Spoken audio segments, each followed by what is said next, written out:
Bendiciones mis hermanos y mis hermanas, soy vuestro hermano Emilio y nuevamente me complace poder compartir con todos ustedes una nueva nota teológica basándome en la Biblia de Estudio de la Reforma y vamos a estar compartiendo el pecado original. Y dice así esta nota teológica en cuanto al pecado original.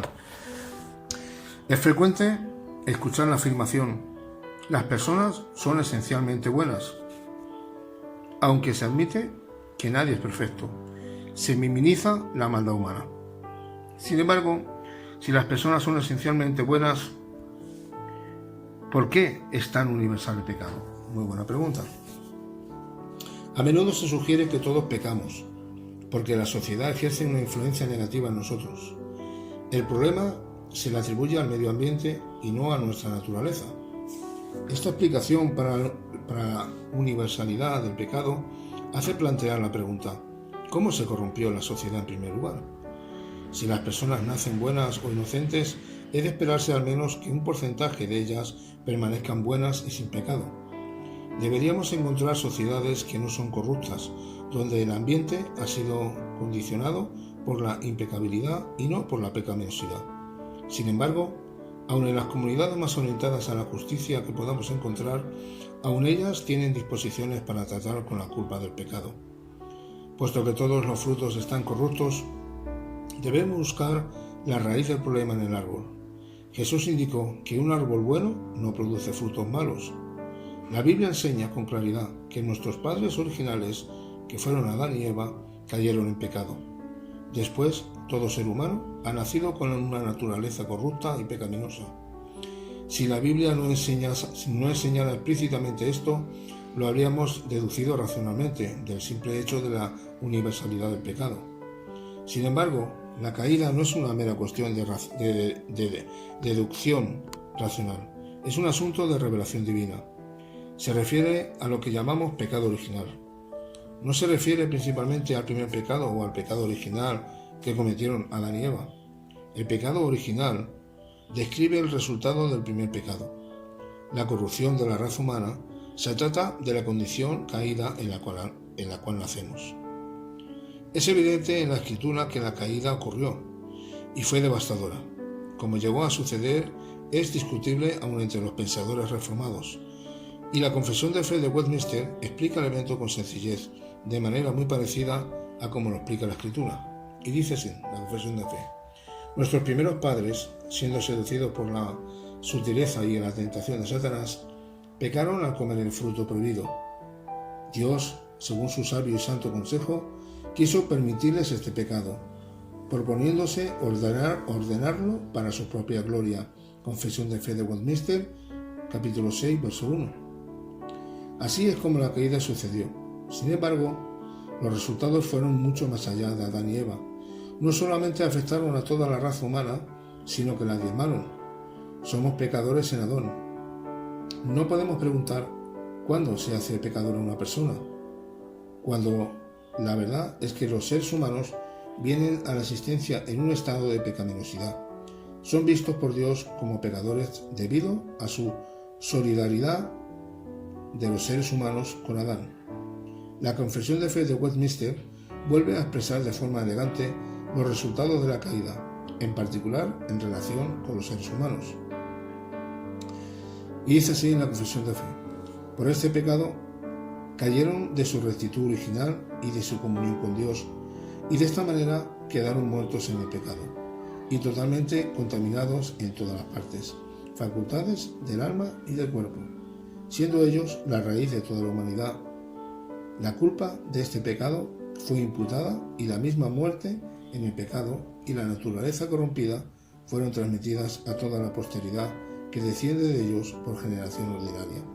De esta corrupción original, por la cual estamos totalmente impedidos, inhabilitados y opuestos a todo bien y completamente inclinados a todo mal, proceden todas las demás transgresiones.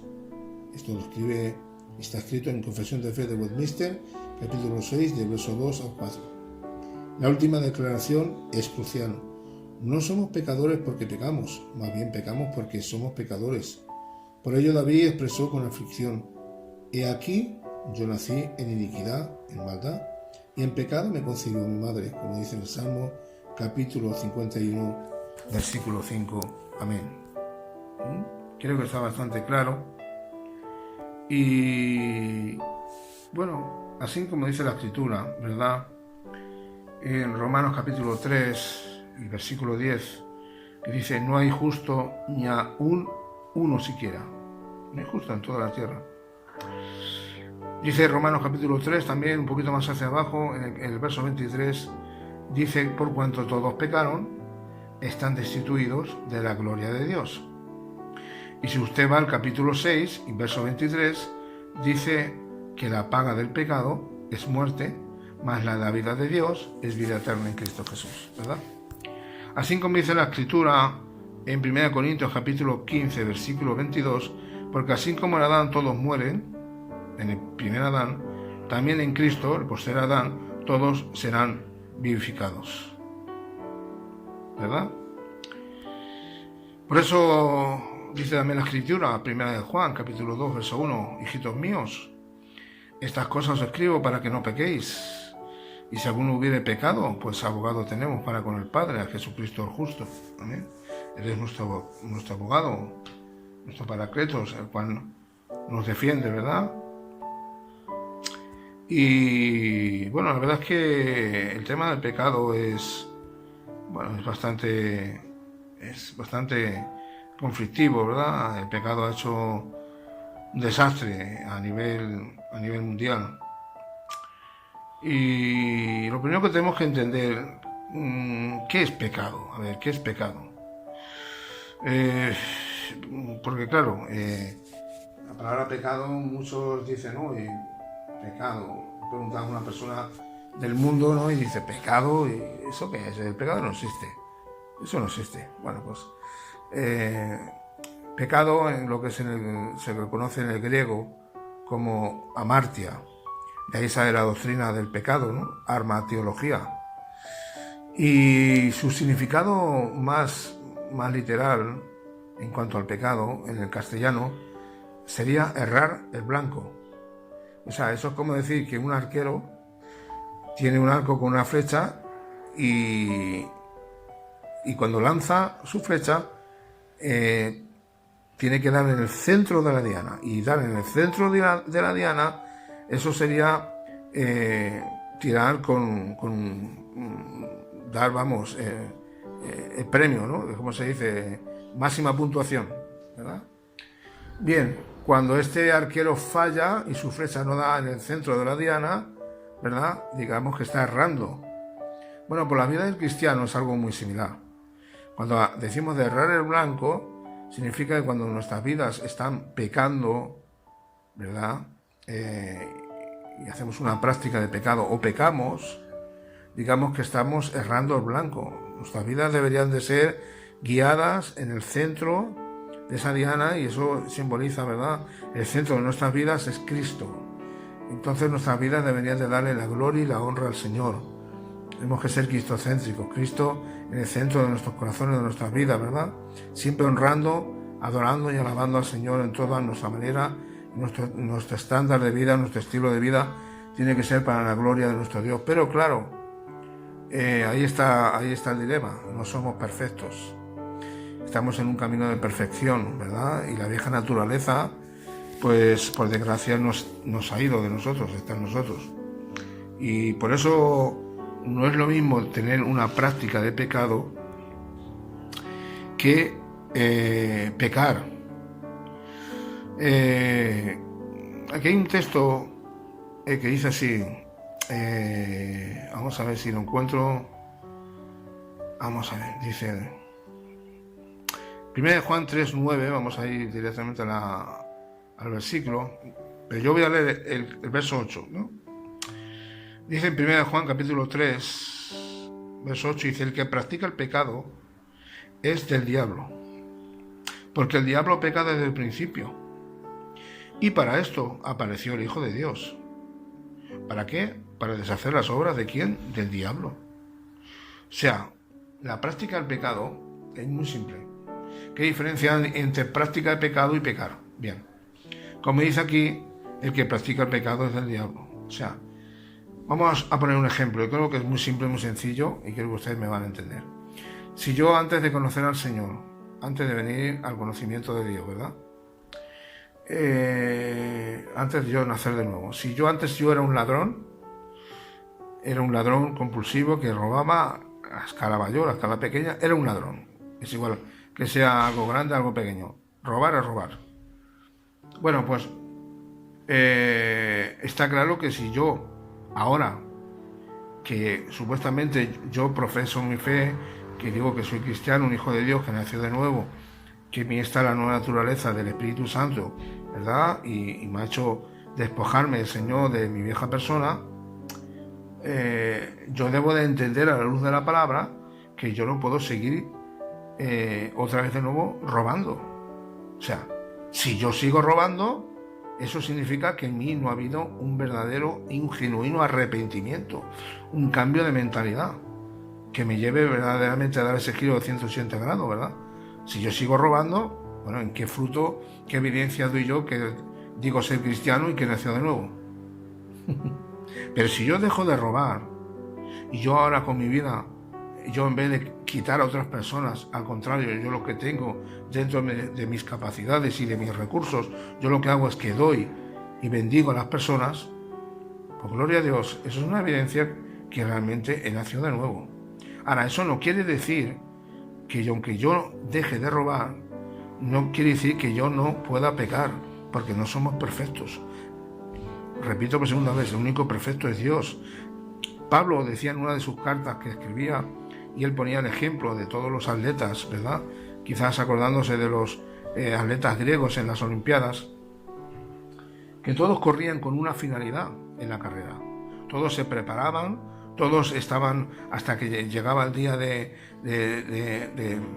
esos deportes, ¿no? Donde cada uno a nivel individual se estaba preparando físicamente bien. ¿Para qué? Para poder llegar a la meta y alcanzar esa corona, esa diadema que en aquel tiempo se coronaban con hojas de laurel, no solamente a los atletas, sino incluso cuando un emperador o venía de una guerra, ¿verdad? Que venía pues en su caballo blanco, se le ponía esa corona, ¿verdad? De victoria y tal.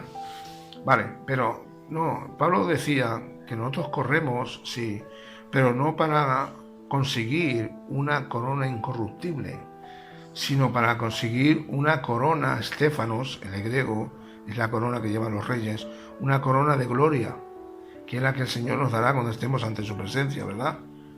Entonces, creo que cada uno de nosotros estamos llamados, a pesar de todos nuestros errores, de que si pecamos de alguna manera, de pensamientos, con palabras, de alguna acción, dice la palabra de Dios que si pecamos, abogado tenemos para con el Padre, ¿verdad?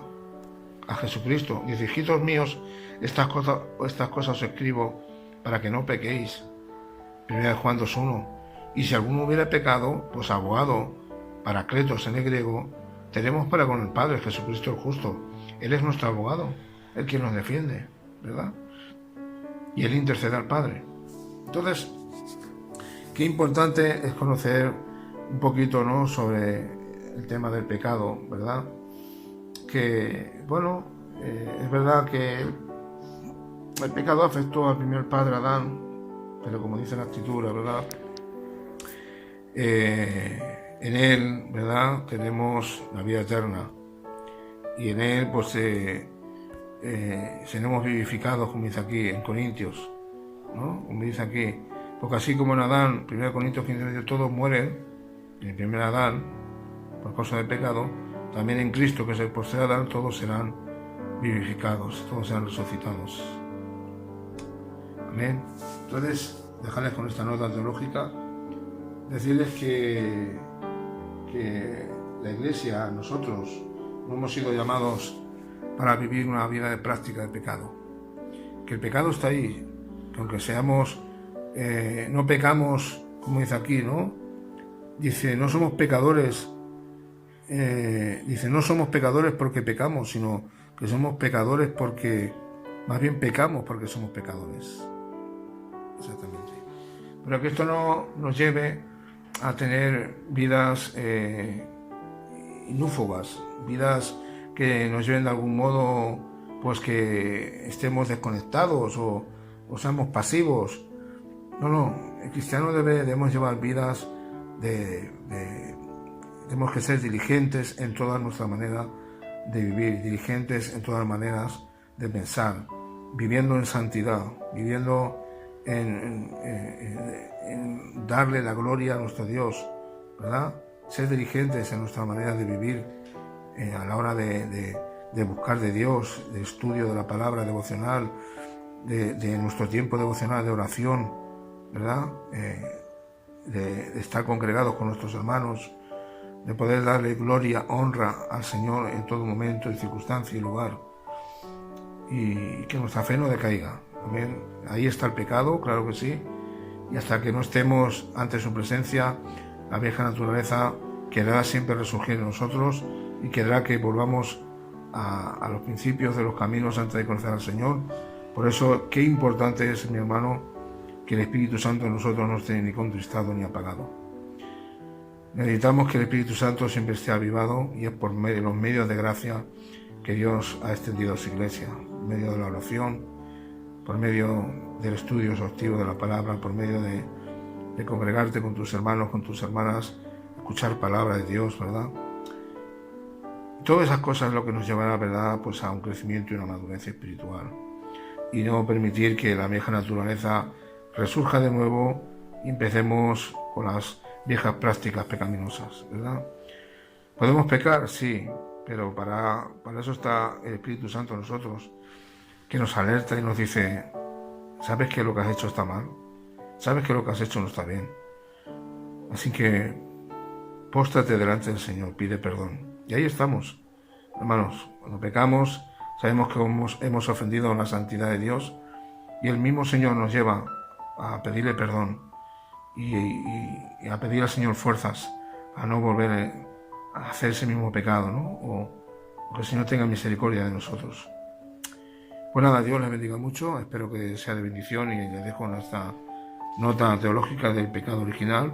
Muchas bendiciones y hasta la próxima. Shalom.